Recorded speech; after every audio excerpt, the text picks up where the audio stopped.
Hi all, welcome back to my channel. ఎంతో టేస్టీగా baby corn 65 ఎలా తయారు చేసుకోవాలో చూసేద్దాం రండి. ముందుగా బేబీ కార్న్ని ఇలా చిన్నగా కట్ చేసి పెట్టుకోవాలి.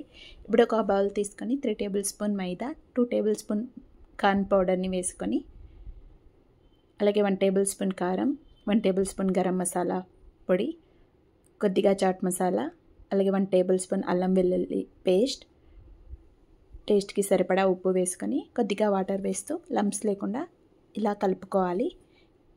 ఇలా కలుపుకున్న మిశ్రమంలోకి ముందుగా కట్ చేసి పెట్టుకున్న బేబీ కార్న్ని వేసుకొని బాగా కోట్ చేసుకోవాలి.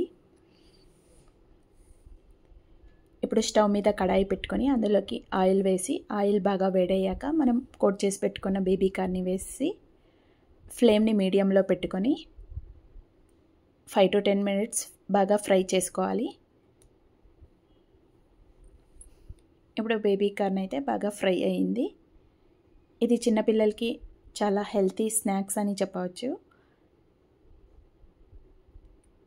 ఎంతో ఇష్టంగా తింటారు.